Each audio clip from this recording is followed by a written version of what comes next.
Hello, and welcome back to the fourth episode of Monday Diaries, the series that I'm creating to document my life on YouTube. If you're new here, my name's Brian, and I'm a full-time aerospace engineer, which is pretty much my childhood dream job.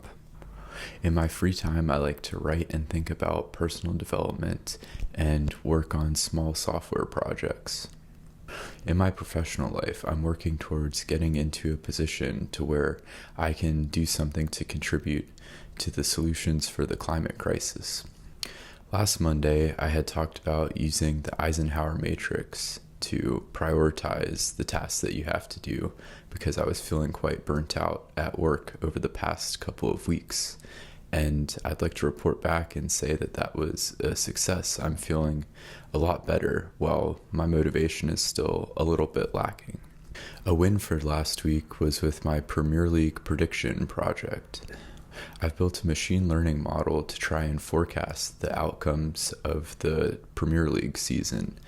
It runs every match week and simulates the rest of the season given the up-to-date results. This is used to forecast what chance a team has to make the top four or win the Premier League or get relegated.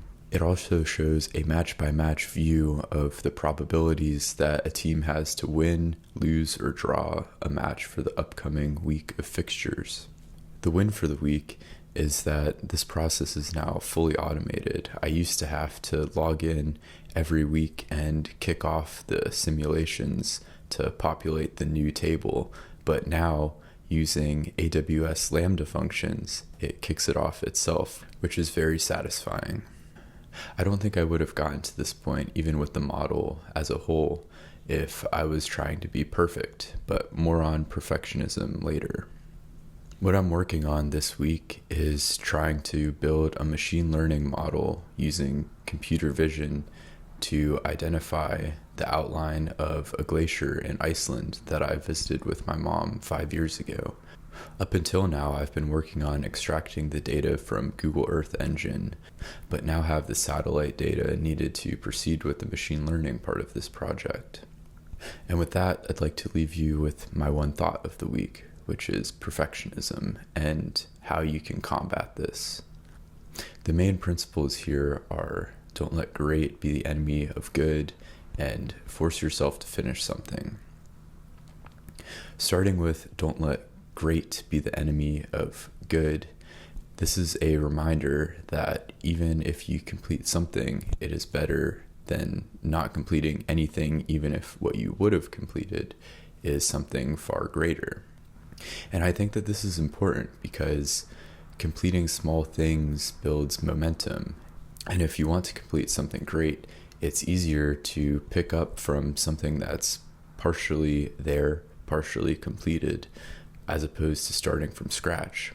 The other reason why you shouldn't let great be the enemy of good is that it's sometimes difficult when you're first setting out to do something to understand what all will go into the implementation, what challenges you might uncover, because you probably wouldn't set out to do something that you thought was impossible.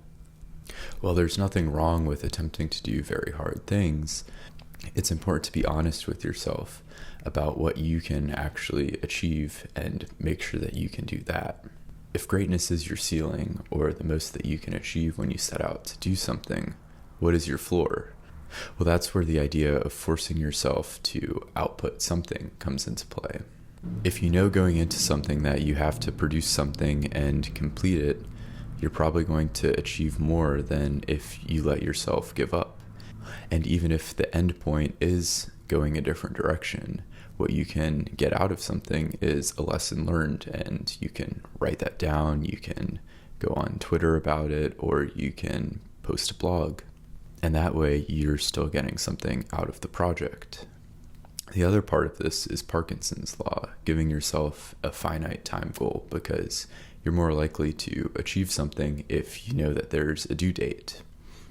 Over the past 2 years, I've sort of been transitioning from a dreamer to a doer, and these are sort of the tips that have helped me defeat perfectionism and have helped me produce more, create more, which has led me to live a more fulfilling life.